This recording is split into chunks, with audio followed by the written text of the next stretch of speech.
आज की कहानी है आहुति। लेखिका हैं सुभद्रा कुमारी चौहान जी।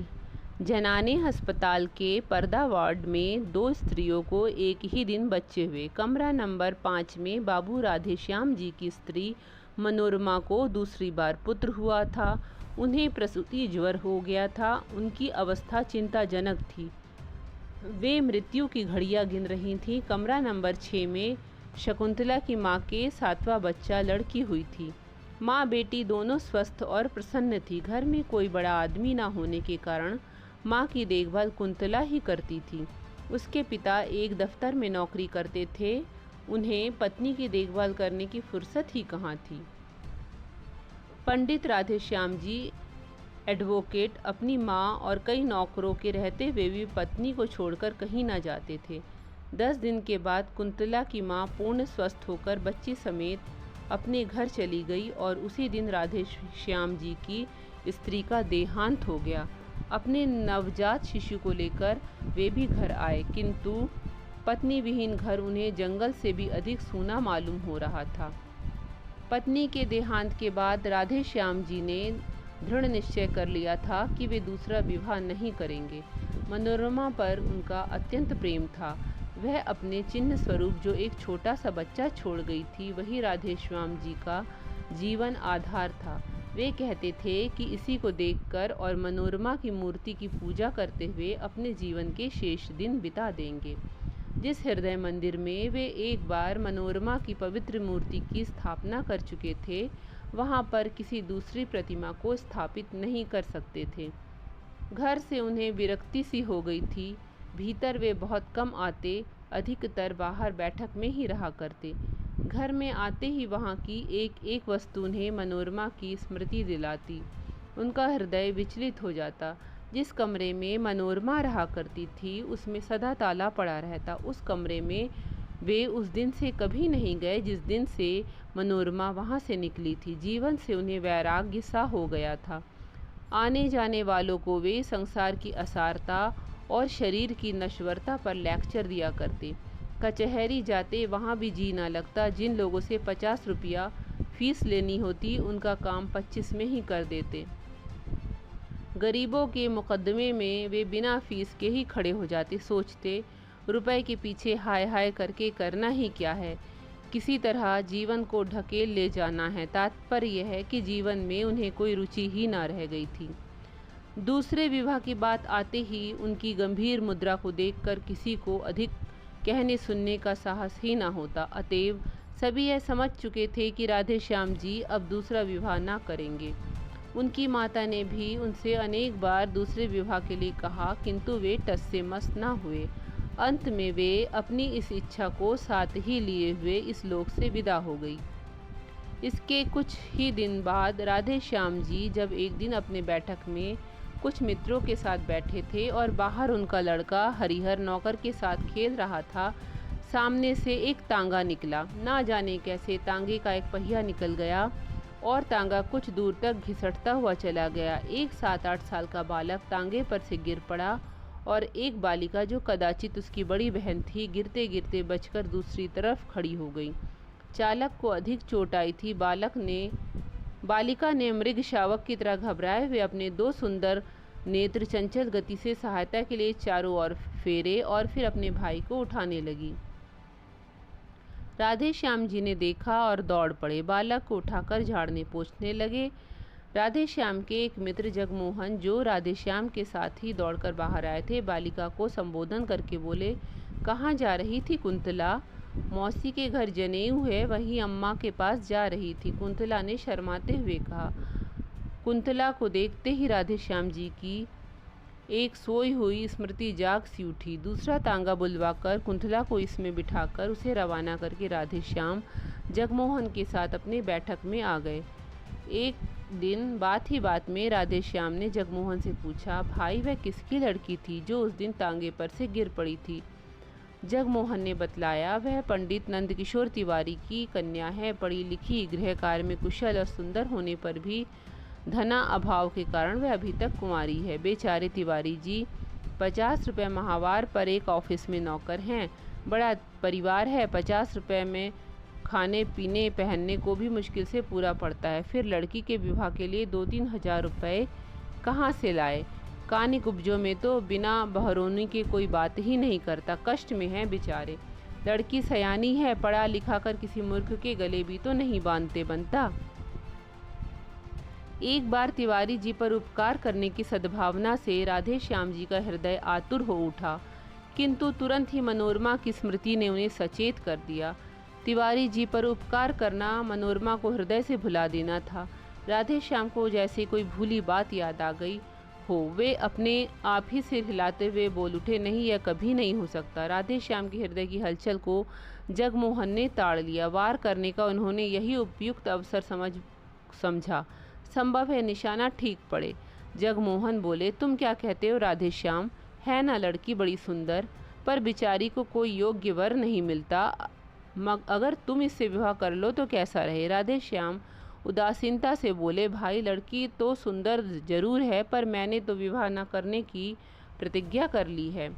जगमोहन उत्साह भरे स्वर में बोले, अरे छोड़ो भी, ऐसी प्रतिज्ञा तो स्त्री के देहांत के बाद सभी कर लेते हैं।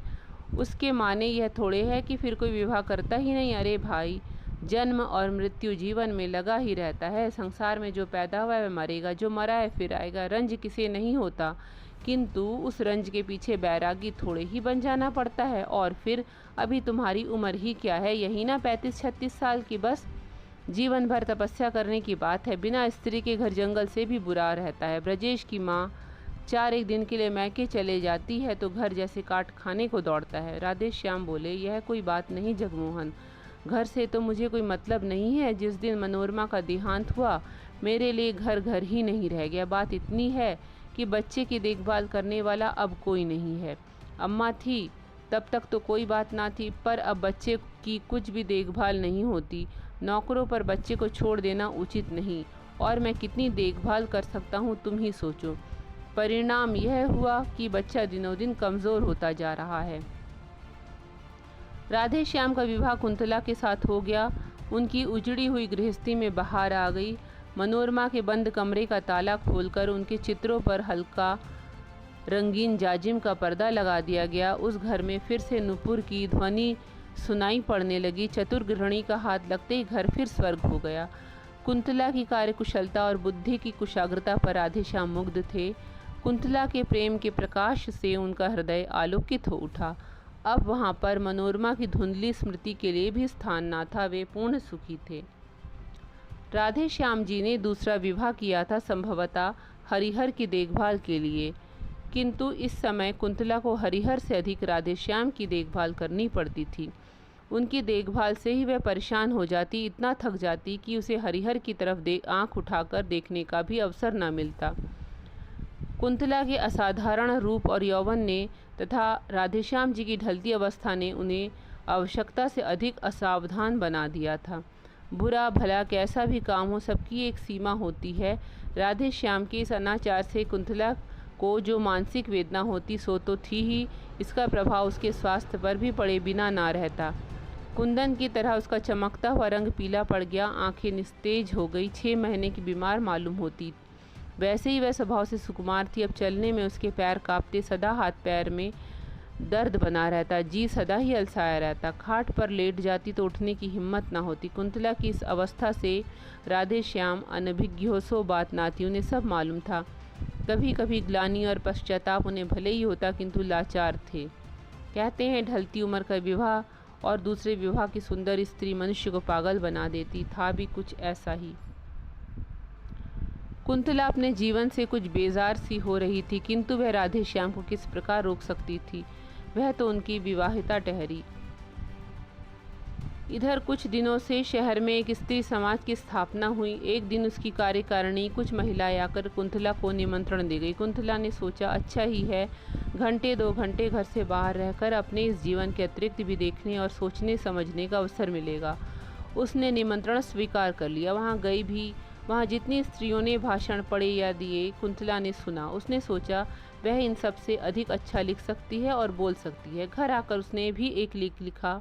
विषय था भारत की वर्तमान सामाजिक अवस्था में स्त्रियों का स्थान। राधे श्याम जी ने भी लेख देखा, बहुत ही प्रसन्न हुए। लेख लिए हुए बाहर गए। बैठक में कई मित्र बैठे थे, उन्हें दिखलाया। सभी ने लेखिका की शैली और एवं सामयिक ज्ञान की प्रशंसा की। अपने एक साहित्य सेवी मित्र अखिलेश्वर को लेकर राधेश्याम भीतर आया और कुंतला को पुकार कर बोले, कुंतला, तुम्हारा लेख बहुत ही अच्छा है। मुझे नहीं मालूम था कि तुम इतना अच्छा लिख सकती हो, नहीं तो तुमसे सदा लिखते रहने का आग्रह करता। तुम्हारे इस लेख में कहीं भाषा की त्रुटियां हैं जरूर, पर सो ये मेरे मित्र अखिलेश ठीक कर देंगे। अब तुम रोज़ कुछ लिखा करो, ये ठीक कर दिया करेंगे। मुझे तो भाषा का ज्ञान है नहीं, अन्यथा मैं ही देख लिया करता। खैर कोई बात नहीं, यह भी घर के ही आदमी हैं। कुंतला के लेखों को देखने का भार अखिलेश्वर को सौंपकर राधेश्याम को बहुत संतोष हुआ। कुंतला को अब एक ऐसा साथी मिला था जिसकी आवश्यकता का अनुभव वह बहुत दिनों से कर रही थी, जो उसे घरेलू जीवन के अतिरिक्त और भी बहुत सी उपयोगी बातें बता सकता था, जो उसे अच्छे से अच्छे लेखक और कवियों की कृतियों का रसास्वादन करा के साहित्यिक जगत की सैर करा सकता था। कुंतला अखिलेश्वर का साथ पाकर बहुत संतुष्ट थी। अब उसे अपना जीवन उतना कष्टमय और नीरस न मालूम होता था। कुंतला और अखिलेश्वर प्रतिदिन एक बार अवश्य मिला करते। कुंतला की अभिरुचि साहित्य की ओर देखकर उसकी विलक्षण कुशाग्र बुद्धि एवं लेखन शैली की असाधारण प्रतिभा पर अखिलेश्वर मुग्ध थे। वे उसे एक सुयोग्य रमणी बनाने में तथा उसकी प्रतिभा को पूर्ण रूप से विकसित करने में सदा प्रयत्नशील रहते। लाइब्रेरी में जाते, अच्छी से अच्छी पुस्तक लाते और उसे घंटों पढ़कर सुनाया करते। कविवर शैली, टेनिसन और कीट्स तथा महाकवि शेक्सपियर इत्यादि की ऊंचे दर्जे की कविताएं पढ़कर उसे समझाते, उसके सामने व्याख्या तथा आलोचना करते, उससे करवाते। हिंदी के धुरंधर कवियों की रचनाएं सुनाकर वे कुंतला की प्रवृत्ति कविता की ओर फेरना चाहते थे। उनका विश्वास था कि कुंतला लेखों से कहीं अधिक अच्छी कविताएं लिख सकेगी, किंतु अब राधेश्याम को कुंतला के पास अखिलेश्वर का बैठना अखरने लगा था। वे कभी कभी सोचते, शायद कुंतला के सुंदर रूप पर ही रीझ करके अखिलेश्वर उसके साथ इतना समय व्यतीत करते हैं, किंतु वे प्रकट में कुछ ना कह सकते थे, क्योंकि उन्होंने स्वयं ही तो उनका आपस में परिचय कराया था। कुंतला राधेश्याम के मन की बात समझती थी, इसीलिए वह बहुत सतर्क रहती, किंतु फिर भी यदि कभी भूल से उसके मुंह से अखिलेश्वर का नाम निकल जाता तो राधेश्याम के हृदय में ईर्ष्या की अग्नि भभक उठती। अब अखिलेश्वर के लिए राधेश्याम के हृदय में मित्र भाव की अपेक्षा ईर्ष्या का भाव ही अधिक था। इन्हीं दिनों कुंतला ने 2-4 तुकबंदियाँ भी की थी, जिनमें कल्पना की बहुत ऊंची उड़ान और भावों का बहुत सुंदर समावेश था, किंतु शब्दों का संगठन उतना अच्छा नहीं था। अपने हाथ के लगाए हुए पौधों में फूल आते देखकर जिस प्रकार किसी चतुर माली को प्रसन्नता होती है, उसी प्रकार कुंतला की कविताएं देखकर अखिलेश्वर खुश हुए। उन्होंने कविताएं कई बार पढ़ी और राधेश्याम को भी पढ़कर सुनाई। कुंतला की बुद्धि की बड़ी प्रशंसा की, किंतु राधेश्याम खुश न हुए। उन्हें ऐसा मालूम हुआ जैसे कुंतला ने अखिलेश्वर के विरह में ही विकल होकर ये कविताएं लिखी हैं। अखिलेश्वर निष्कपट और निस्वार्थ भाव से कुंतला का शिक्षण कर रहे थे। उन्हें कुंतला से कोई विशेष प्रयोजन ना था। कुंतला के इस शिक्षण से उन्हें इतना ही आत्मसंतोष था कि वे साहित्य की एक सेविका तैयार कर रहे हैं, जिसके द्वारा कभी न कभी साहित्य की कुछ सेवा अवश्य होगी। राधेश्याम के हृदय में इस प्रकार उनके प्रति ईर्ष्या के भाव प्रज्वलित हो चुके, इसका उन्हें ध्यान भी ना था, क्योंकि उनका हृदय निर्मल और पवित्र था। अखिलेश्वर कई दिनों तक लगातार बीमार रहने के कारण घर के बाहर ना निकल सके। खाट पर अकेले पड़े पड़े धनिया गिनते हुए उन्हें अनेक बार कुंतला की याद आई। कई बार उन्होंने सोचा कि उसे बुलवा भेजे, फिर जाने क्या आगा पीछा सोचकर वे कुंतला को ना बुला सके। इधर कई दिनों से अखिलेश्वर का कुछ भी समाचार ना पाकर कुंतला भी उनके लिए उत्सुक थी। वह बार बार सोचती, एकाएक इस प्रकार आना क्यों बंद कर दिया, क्या बात हो गई, किंतु वह अखिलेश्वर के विषय में राधेश्याम से कुछ पूछते हुए डरती थी। इसी बीच एक दिन कुंतला की माँ ने कुंतला को बुलवा भेजा। राधेश्याम कुंतला से यह कहकर कि जब तांगा आवे तुम चली जाना, कचहरी चले गए। कुंतला माँ के घर जाकर जब वहाँ से 3 बजे लौट रही थी तो रास्ते में हाथ में दवा की शीशी लिए हुए अखिलेश्वर का नौकर मिला। नौकर से मालूम करके कि अखिलेश्वर बीमार है, कई दिनों तक तेज बुखार रहा है, अब भी कई दिन घर से बाहर ना निकल सकेंगे। कुंतला अपने को रोक ना सकी। क्षण भर के लिए अखिलेश्वर से मिलने के लिए उसका हृदय व्याकुल हो उठा। अखिलेश्वर के मकान के सामने पहुंचते ही तांगा रुकवाकर वह अंदर चली गई। साथ में उसकी छोटी बहन भी थी।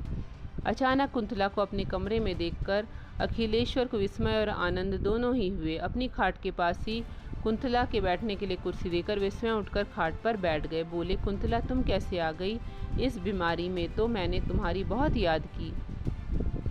इसी समय राधे श्याम जी ने कमरे में प्रवेश किया। कुंतला कुछ भी न बोल पाई। राधे श्याम को देखते ही अखिलेश्वर ने कहा, आओ भाई राधे श्याम, आज कुंतला आई तो तुम भी आए, वरना आज 8 दिन से बीमार पड़ा हूँ। रोज ही तुम्हारी याद करता था पर तुम लोग कभी ना आए। फिर घड़ी की ओर देखकर बोले, आज 3 ही बजे कचहरी से कैसे लौट आए? राधे श्याम ने रुखाई से उत्तर दिया, कोई काम नहीं था इसीलिए चला आया। फिर पत्नी की ओर मुड़कर बोले, चलो चलते हो, मैं तो जाता हूँ। अखिलेश्वर ने बहुत रोकना चाहा पर वे ना रुके, चले गए। उनके पीछे पीछे कुंतला भी चली। जाते जाते उसने अखिलेश्वर पर एक ऐसी मार्मिक दृष्टि ढाली जिससे ना जाने कितनी करुणा, कितनी विवशता, कितनी कातरता और कितनी दीनता थी। कुंतला चली गई, किंतु उसकी इस करुण दृष्टि से अखिलेश्वर की आंखें खुल गई। राधे श्याम के आंतरिक भावों को वे अब समझ सके। घर पहुंचकर कुंतला कुछ न बोली, वह चौके में चली गई। कुछ ही क्षणों बाद उसने देखा उसके लेख, कविताएं, कॉपियां, पेंसिल और अखिलेश्वर द्वारा उपहार में दी हुई फाउंटेन पेन सब समेटकर किसी ने आग लगा दी है। उसी अग्नि में अखिलेश्वर का वह प्यारा चित्र जो कुछ ही क्षण पहले ड्राइंग रूम की शोभा बढ़ा रहा था, धूं धूं करके जल रहा है और ऊपर उठती हुई लपटें मानो यह कह रही हैं, कुंतला, यह तुम्हारे साहित्यिक जीवन की चिता है। तो ये थी आज की कहानी का प्रस्तुतिकरण। पसंद आए तो लाइक कीजिएगा, शेयर कीजिएगा, चैनल पर नए हैं तो सब्सक्राइब कर दीजिएगा। धन्यवाद।